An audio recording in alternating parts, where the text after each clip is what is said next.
Practical question number 8 करेंगे हम अपन। Next journal entries, question number 8,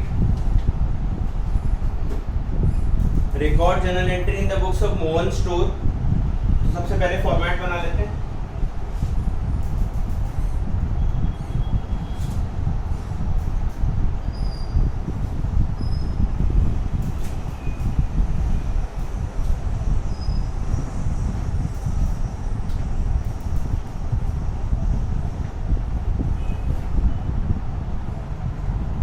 date, particulars, LF, debit amount and credit amount. अपन ने ऊपर हेडिंग लिख दी journal in the books of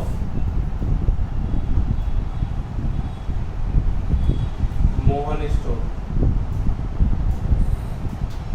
journal in the books of Mohan stores. First entry, commence business with cash 90,000. Commence business with cash 90,000. Entry will be cash account debit.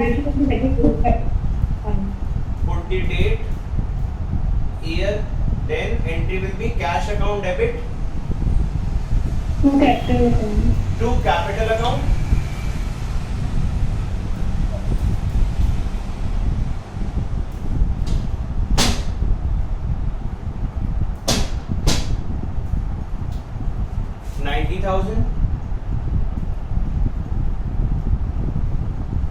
Second entry, bought goods from Krishna of list price 25,000 less trade discount of 20%.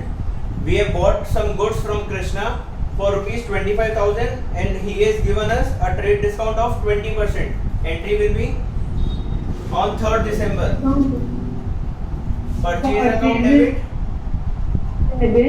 Purchase account debit to Krishna account.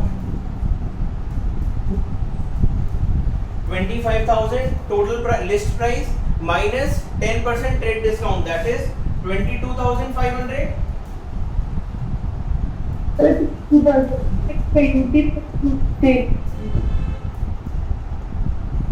20%, okay. 25,000 minus 20%, 20,000.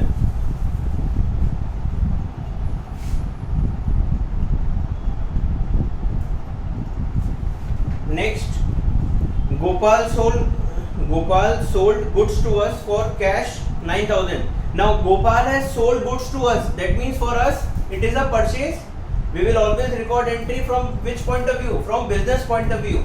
So from Gopal we have bought goods. Entry will be purchase account debit to Gopal account. For cash, he has said for cash. So purchase account debit to cash account. Amount 9,000. Now next, 9 December, sold goods to Geeta of list price 15,000 less 10% trade discount. Now we are selling goods to Geeta for 15,000 less 10%. 9 December. Entry will be Geeta account debit to sales account. 15,000 minus 10%, that will be 13,500.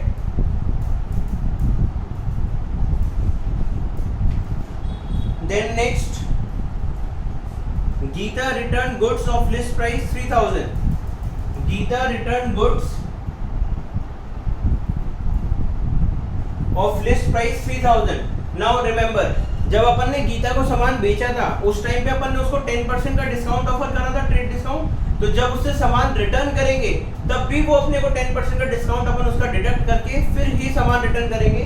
तो 3,000 का सामान वो मुझे return कर रही है, तो 3,000 का 10% काटा 300, तो 2,700 अमाउंट, 2,700 रुपीज का अमाउंट मैं वापस रिटर्न करूंगा। एंट्री क्या बन जाएगी? Sales return account debit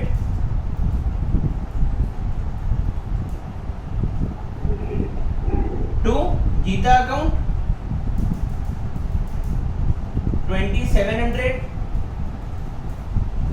Now next,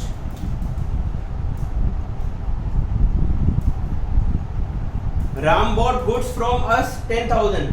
Ram has bought goods from us, मतलब अपने लिए ये क्या हुई, अपने लिए ये सेल्स हो गई, तो सेल्स की एंट्री पास करेंगे सिंपल 15 दिसंबर।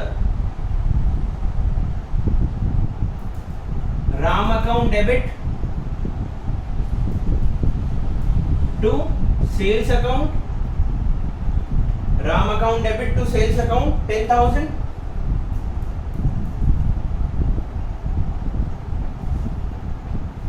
ठीक है। Now next entry, paid salaries rupees 4,000 and stationery rupees 1,000। Now we are paying salary of rupees 4,000 and its stationery items for rupees 1,000। Entry will be 18 December, salary account debit at stationery account debit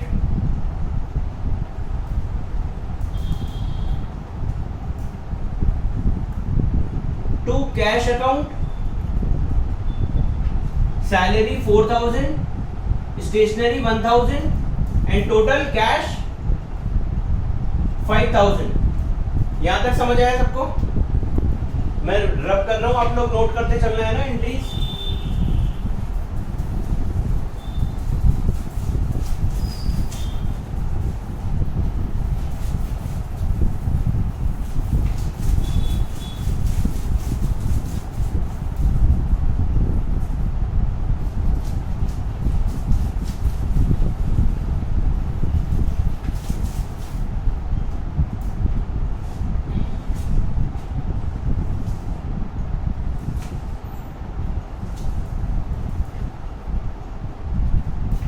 Now next, paid 19,300 to Krishna in full settlement of his account.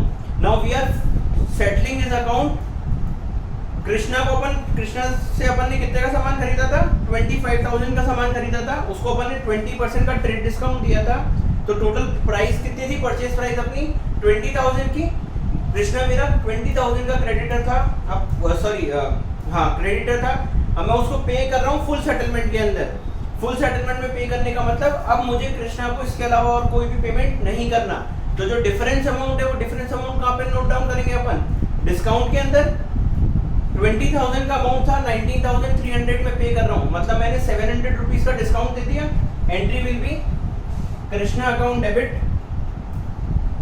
21 December, Krishna account debit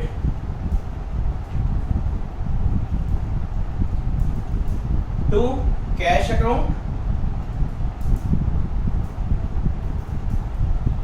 to discount received.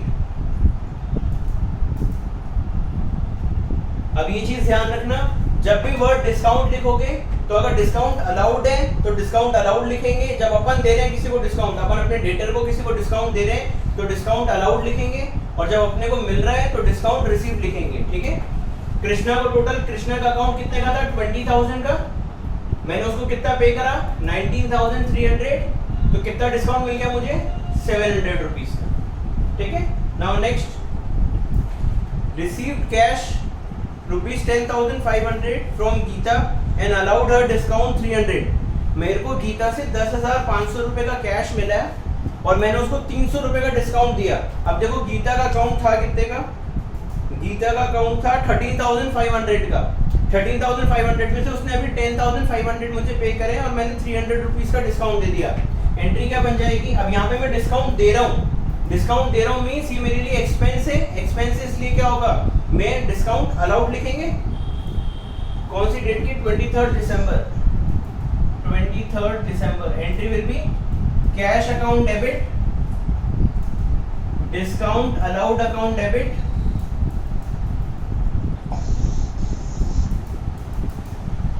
To Geeta account, cash account debit, cash 10,500, discount we have given her 300 rupees, total Geeta के अंदर कितना आ जाएगा? 10,800। ठीक है। Now next, received a dividend of rupees 500 and interest of rupees 400।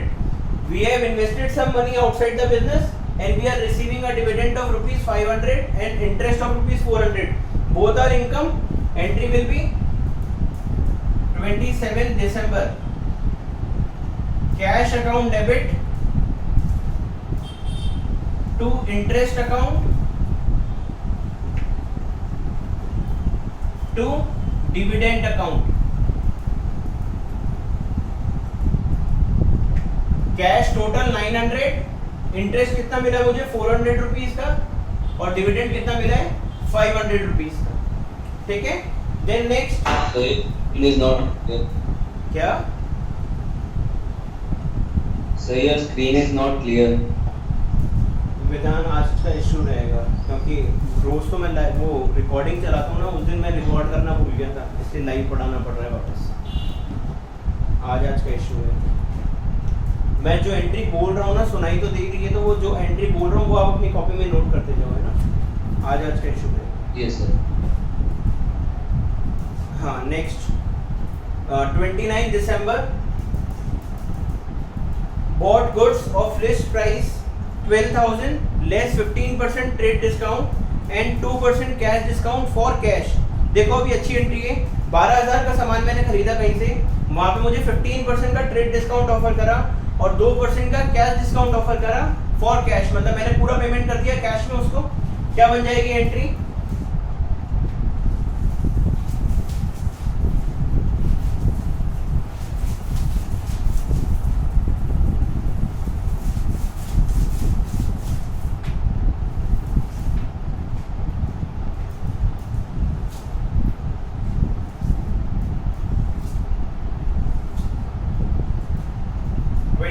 December. Entry will B, मैं goods खरीद रहा हूँ कैश के अंदर और मुझे डिस्काउंट मिल रहा है. डिस्काउंट मिल रहा है मतलब मेरे लिए क्या होगी, वो इनकम हो गई. Entry will be purchase account debit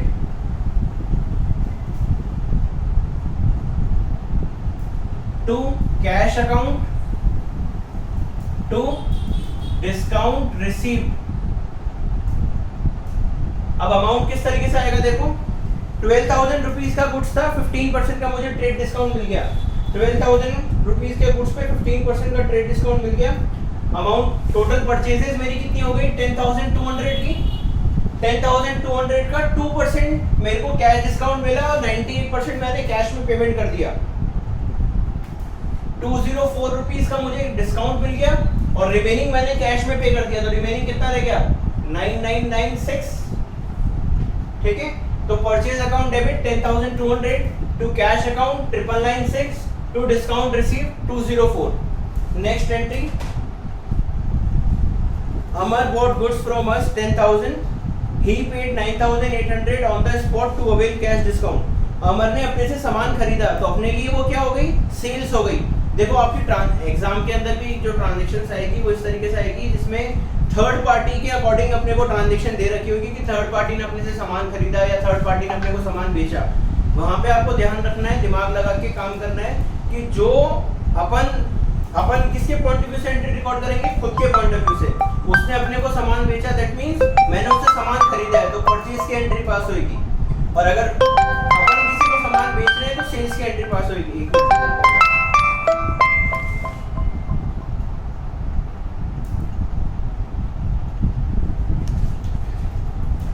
Next, Amar bought goods from us 10,000. He paid 9,800 on the spot to avail cash discount. 30th December. Entry will be cash में, कैश का पेमेंट हो रहा है, कैश ट्रांजेक्शन है पूरा. तो entry क्या हो जाएगी cash account debit discount allowed account debit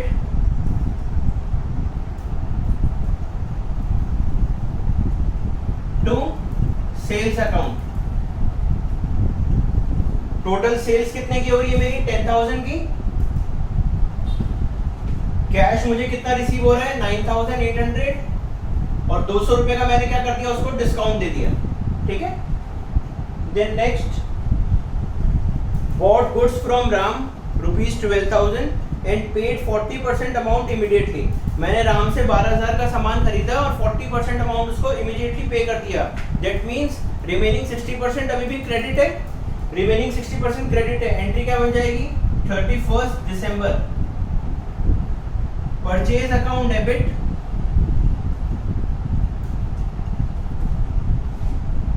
to Ram account, ये तो जितना क्रेडिट अमाउंट है उसके लिए, और जो मैंने पेमेंट कर दिया तो टू कैश अकाउंट। तो ये क्या बन गई, कंपाउंड एंट्री बन गई। टोटल परचेजेस कितनी है मेरी, 12,000 की। इसमें मैंने 40% उसको इमीडिएटली पे कर दिया, तो 40%, 12,000 का 40%, 4800 तो अमाउंट आ गया कैश में, और रिमेनिंग जो 60% है वो क्रेडिट में चल गया 7200। ठीक है, समझ आ गया। बस अब क्या करना है, अब वही डेबिट साइड का टोटल और क्रेडिट साइड का टोटल करेंगे तो अपना आंसर आ जाएगा। अच्छा, एक चीज का ध्यान रखना, कॉपी में जब आप ये सारे क्वेश्चंस करोगे, एक एक लाइन, हर ट्रांजैक्शन के बीच में एक एक लाइन की जगह छोड़ना और नरेशन लिखना है ना। मैं अभी यहाँ पे नरेशन नहीं लिखता ड्यू टू स्पेस। आप अपनी कॉपी में जब काम करो सारा, तो हर एंट्री के बाद में एक पहले नरेशन, उसके बाद एक लाइन की स्पेस, फिर नेक्स्ट एंट्री, है ना। काम जितना साफ सुथरा करोगे उतने अच्छे मार्क्स स्कोर करने के अंदर आएगा। पहले एंट्री लिखी, फिर नरेशन लिखा, फिर एक लाइन की स्पेस छोड़ी, फिर देन नेक्स्ट एंट्री। ठीक है, नाउ Excuse me, sir. हाँ बोलो। Sir, can you please repeat the entry of December 27?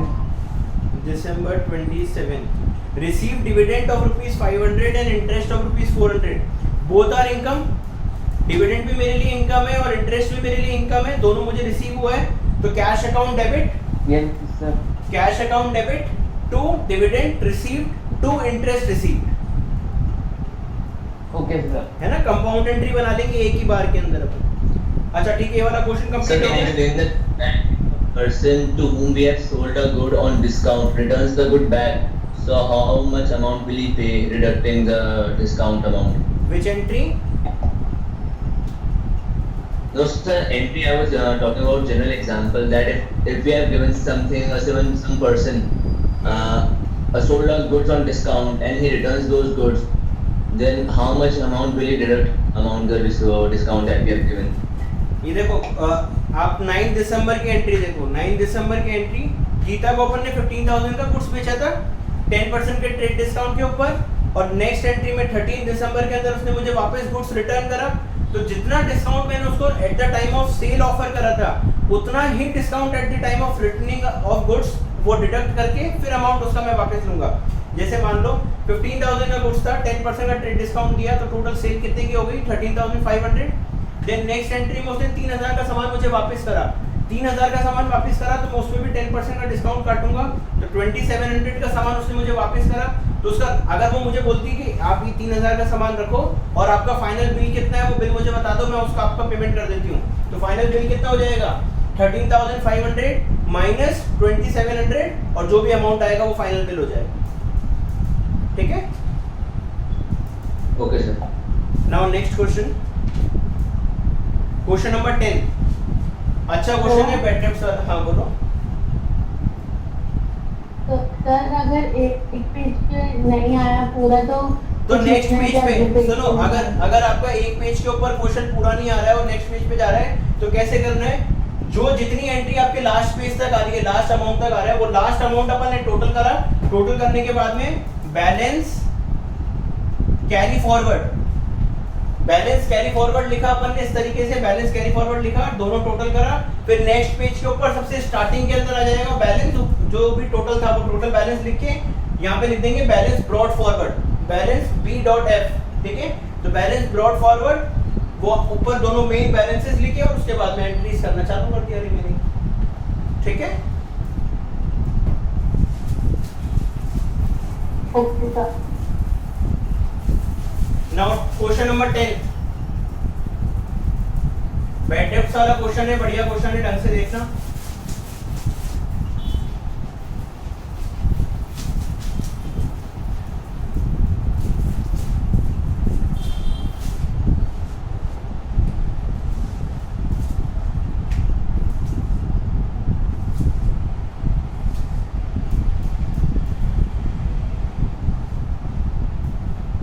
Raman, who owed us 2,000, was declared insolvent and paid 40 paisa in a rupee. Raman, who owed us, that means Raman को अपने को पैसे देने ₹2,000 and he was declared insolvent and now he is able to pay only 40 paisa in a rupee.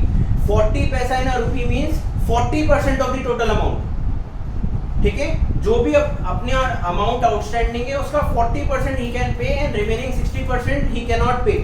In the situation when a debtor is unable to pay the amount or he is declared insolvent, then that particular amount goes to bad debts।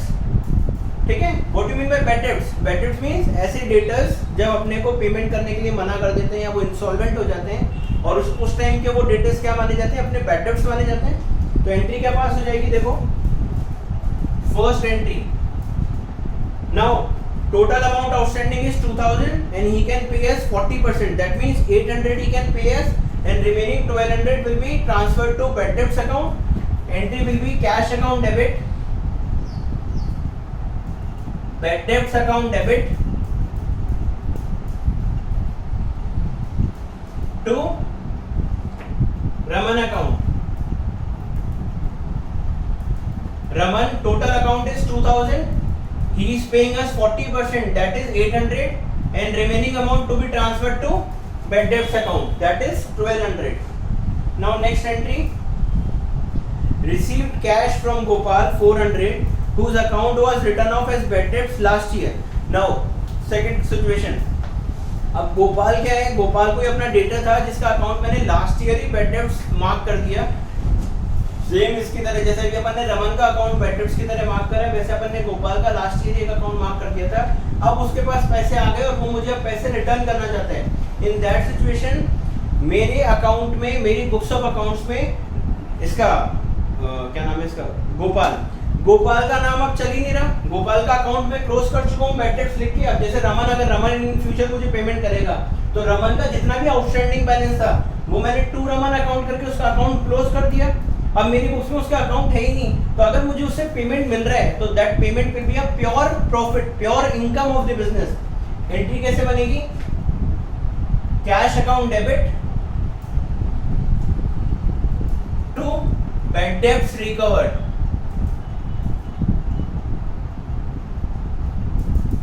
Irrespective of the fact we are receiving payment from Gopal, मगर we will mark this bad debts recovered। Gopal का नाम कहीं entry के अंदर आएगा ही नहीं।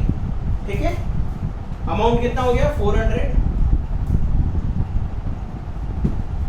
Now Gopi is declared bankrupt, received from his official receiver 60 paisa in a rupee on a debt of rupees 1500। now Gopi is again our debtor, he is declared bankrupt and we are receiving only 60% in a rupee, that means 60% amount and total debt amount is 1500। same entry, cash account debit, bad debts account debit to Gopi account। total amount outstanding 1500, he is paying us 60%, that is 900 and remaining 600 will be transferred to bad debts account। Note down कर दो फटाफट।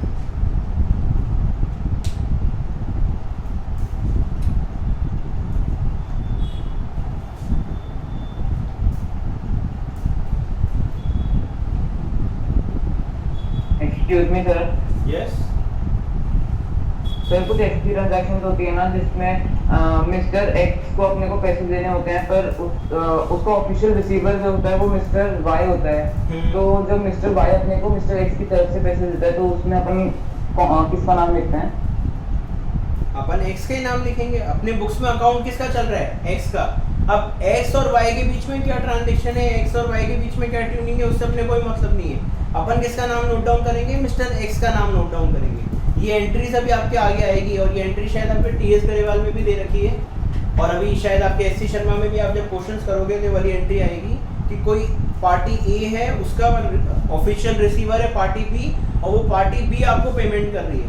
उस situation के अंदर अपने को party ए से मतलब है। अपनी बुक्स में किसका नाम चल रहा है? ए पार्टी का नाम चल रहा है, अपन उसी का नाम लिखेंगे। ठीक है, ओके सर। अच्छा, अब देखो क्वेश्चन नंबर 18। क्वेश्चन नंबर 18 फटाफट देखना। 18 A part, bought goods from Mohan 60,000। Simple entry, क्या एंट्री हो जाएगी? फटाफट बोलो। bought goods from Mohan. Purchase debit to purchase account debit to Mohan account. Purchase account debit to Mohan account. Good. पढ़ाई कर रही हो ना? Purchase account debit to Mohan account. How much? 60,000. Now next, sold goods bought from Mohan to Ram for 90,000. Now it is a good transaction.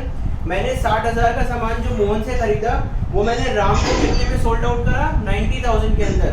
अब जो profit हो रहा है वो प्रॉफिट मुझे बुक्स में नोट नहीं करना। अपन तो जो ट्रांजैक्शन हो रही है वो ट्रांजैक्शन नोट डाउन करेंगे, प्रॉफिट ऑटोमेटिकली जब अपन फाइनल अकाउंट्स बनाएंगे वो निकल जाएगा। तो प्रॉफिट अपने को नोट नहीं करना, सिंपल सेल्स की एंट्री करेंगे पास अपन। Ram account debit to sales, Ram account debit to sales account 90,000। जो सारा सामान मेरे पास में मैंने मोहन से खरीदा था 60,000 में, वो सारा सामान मैंने किसको बेच दिया? राम को बेच दिया। कितने में? 90,000 में। Now next, Ram return goods worth rupees 15,000। Now अब देखो ढंग से समझना ये वाली एंट्री को, अच्छा पॉइंट है ये वाला। राम ने 15,000 की वर्थ का गुड्स अपने को रिटर्न कर दिया। अब राम ने 15,000 का गुड्स रिटर्न करा, एंट्री कैसे पास होगी? Sales return account debit to Ram account. Simple है, पहले सामान बेचने की एंट्री करी, अब वो गुड्स रिटर्न कर रहा है तो गुड्स रिटर्न करने की एंट्री कर दी। Sales return account debit to Ram account, कितना? 15,000। नेक्स्ट एंट्री बहुत अच्छी है, ढंग से देखना। Now next entry, goods returned by Ram is return to Mohan. जो गुड्स मुझे राम ने रिटर्न करे वो गुड्स मैंने वापस मोहन को रिटर्न कर दिए। अब देखो यहाँ पे ट्रिक है, यहाँ पे ढंग से समझना, कैलकुलेशन होगी। जो गुड्स मुझे राम ने रिटर्न करे दैट इज अमाउंट रुपीज 15,000, वो गुड्स मैंने वापस मोहन को रिटर्न कर दिए। अब यहाँ पे ध्यान रखना, जब मैंने मोहन का सामान राम को बेचा था तो मोहन से अपन ने सामान खरीदा कितने में था? 60,000 में, मगर उसको बेचा कितने में? 90,000 में। मतलब मैंने मेरा प्रॉफिट मार्जिन ऐड ऑन करा, तो वो प्रॉफिट मार्जिन पहले मुझे कैलकुलेट करना पड़ेगा। प्रॉफिट मार्जिन कैसे कैलकुलेट होगा? मेरा ग्रॉस प्रॉफिट मुझे निकालना है। ग्रॉस प्रॉफिट का फॉर्मूला क्या होता है? Selling price minus cost price. मेरी सेलिंग प्राइस कितनी है? 90,000। मेरी कॉस्ट प्राइस कितनी है? 60,000। तो मेरा ग्रॉस प्रॉफिट कितना आ गया? 30,000। मेरा ग्रॉस प्रॉफिट आ गया 30,000। अब मुझे ग्रॉस प्रॉफिट की परसेंटेज निकालनी है, तो ग्रॉस प्रॉफिट परसेंटेज कितनी हो जाएगी? फॉर्मूला, सबसे पहले फॉर्मूला क्या होता है? Gross profit upon cost price into 100। तो ग्रॉस प्रॉफिट कितना है मेरा? 30,000 का। कॉस्ट प्राइस कितनी है? कितने में खरीदा था सामान? 60,000 के अंदर, इनटू 100। कितना आ गया? 50%। मतलब मैं कितने परसेंट प्रॉफिट पे काम कर रहा हूँ? ग्रॉस प्रॉफिट 50% ग्रॉस प्रॉफिट के ऊपर मैं काम कर रहा हूँ। तो जो ये 15,000 रुपीज का गुड्स है, इस 15,000 रुपीज के गुड्स में 50% अमाउंट तो प्रॉफिट का है, तो वो 50% अमाउंट प्रॉफिट का डिडक्ट करके जो कॉस्ट प्राइस होगी वो कॉस्ट प्राइस मैं मोहन को रिटर्न करूंगा। जब मोहन से सामान मैंने कॉस्ट प्राइस पे खरीदा है तो मोहन से सामान रिटर्न जब करूंगा वो भी किस पे करूंगा? कॉस्ट प्राइस पे करूंगा। तो 15,000 की पहले कॉस्ट प्राइस निकालनी है। अब देखो ये निकालने के मैथमेटिक्स के अंदर बहुत सारे मेथड्स हैं, आप लोग सब मैथ्स वाले हो, समझते हो। अपन सिंपल सा मेथड से कर रहे हैं। ये 15,000 जो ये है अमाउंट, ये कितने परसेंट के बराबर है? 100% तो कॉस्ट प्राइस होती है प्लस 50% अपना प्रॉफिट है, तो टोटल कितना हो गया? 150%। तो ये जो 15,000 है, ये 15,000 किसके बराबर है? 150% के बराबर है। और मुझे फाइंड आउट क्या करना है? मुझे फाइंड आउट करना है 100%। कैसे कैलकुलेट करूंगा? 15,000 cost price will be 15,000 into 100 upon 150। ये चीज समझ आई क्या सबको? 15,000 इंटू 100 अपॉन 150 कैसे आया? समझ आया सबको? फटाफट बोलो बेटा, नहीं तो मैं दूसरा तरीका बताऊं। क्या हुआ? सर स्क्रीन ब्लर है, समझ नहीं आ रहा है। अरे बोल रहा हूँ वो तो समझ आ रहा है ना, स्क्रीन ब्लर है वो ठीक है, बोल रहा हूँ वो चीज समझ आ रही है। अपन मतलब अपनी जो टोटल कॉस्ट प्राइस है वो कॉस्ट प्राइस कितनी है 100। या देखो मैं आपको सिंपल तरीका बताता हूँ, एक्स देखें, लेट देखो अपन एक वर्किंग नोट बनाएंगे, वर्किंग नोट अपन ने बनाया वर्किंग नोट नंबर 1। किस तरीके से लिखेंगे, जो जो चीज मैं बोलता जा रहा हूँ वो लिखते जाना कॉपी के अंदर। Let the cost price equals to x, ठीक है। Then gross profit will be 50% of x, gross profit will be 50% of x, that is 50 upon 100 x। ये मेरा ग्रॉस प्रॉफिट आ गया। अब सेलिंग प्राइस क्या होती है, cost price plus gross profit, तो वो क्या बन जाता है मेरा सेलिंग प्राइस। तो cost price is x, gross profit है 50x अपॉन 100, तो मेरी सेलिंग प्राइस कितनी बन गई 15,000। बस अब क्या करना है, एलसीएम लेके सॉल्व कर दो, सिंपल एलसीएम लेके सॉल्व करा तो मेरे x की वैल्यू कितनी आ जाएगी 10,000। ये आप अपनी कॉपी में सॉल्व कर लेना, x plus 50x upon 100 equals to 15,000। Simple एक इक्वेशन बन गई। इक्वेशन को सॉल्व करोगे एलसीएम लेके तो x की वैल्यू क्या निकल गई अपनी 10,000। मतलब ये गुड्स मैंने कितने में खरीदे थे 10,000 में खरीदे थे, तो जब मैं रिटर्न करूंगा तब भी कितने माइनस होंगे 10,000 ही माइनस होंगे। एंट्री क्या पास होगी रिटर्न करने पे, सिंपल परचेज रिटर्न की entry, Mohan account debit to purchase return 10,000, Mohan account debit to purchase return 10,000। Now next, paid Mohan at a discount of 2%। मैंने मोहन को पेमेंट कर दिया एट अ डिस्काउंट ऑफ 2%। देखो अब मोहन से मैंने कितने का सामान खरीदा था 60,000 का सामान खरीदा था, 10,000 का सामान मैंने उसको रिटर्न कर दिया, तो उसका अकाउंट अभी कितने का चल रहा है 50,000 का अकाउंट चल रहा है। 50,000 का अमाउंट मैं उसको पूरा पे कर रहा हूँ with a discount of 2%। Entry क्या बन जाएगी, Mohan account debit to paid by cheque, ये ना कैश, ये Mohan account debit to cash account to discount received. Mohan कितने का बैलेंस बचा हुआ है 50,000 का। अब देखो 50,000 का 2% 1,000, तो डिस्काउंट मुझे कितने का मिल गया 1,000 का, तो टोटल पेमेंट मैंने उसको कितने का कर दिया 49,000। ठीक है, तो एंट्री क्या बन गई, Mohan account debit 50,000 to cash account 49,000 to discount received 1,000। ठीक है, last entry, Ram settled his account by a check for 73,500 which was banked on the same day। Ram ने अपना अकाउंट सेटल कर दिया 73,500 रुपीज में थ्रू चेक, और वो चेक मैंने बैंक में सेम डे डिपॉजिट कर दिया। राम का अकाउंट कितना चल रहा था, राम का अकाउंट था, मैंने राम को टोटल 90,000 का गुड्स बेचा था, जिसमें से उसने 15,000 का गुड्स रिटर्न कर दिया, तो उसका फाइनल अकाउंट कितना रह गया 75,000। 75,000 का बैलेंस वो किस तरीके से पे कर रहा है 73,500 का चेक देके, तो मतलब क्या हुआ 1,500 रुपीज का मैंने उसको डिस्काउंट दिए। क्या एंट्री बन जाएगी,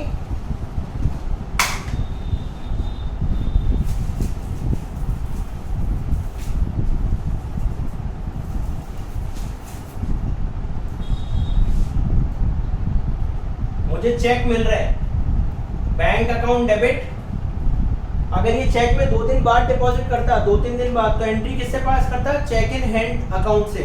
मगर अपन जब सेम डे डिपॉजिट करते हैं तो एंट्री किससे पास होती है बैंक अकाउंट से। Bank account debit discount allowed account debit to Ram account, Ram ही था ना, टू राम अकाउंट। राम का बैलेंस कितना चल रहा है मेरी बुक्स के अंदर पूरा 75,000। उसने मुझे चेक कितने का दिया है 73,500 का, तो रिमेनिंग 1,500 क्या चला गया डिस्काउंट। ठीक है, समझ आया सबको। देखो ये अपना यहाँ तक हो गया आज क्वेश्चन नंबर 18A तक, कल इसके आगे का करेंगे। जहां तक के क्वेश्चंस कंप्लीट कराता जा रहा हूँ वहां तक के क्वेश्चंस कॉपी में करते जाना। एक मिनट वीडियो ऑफ कर दो।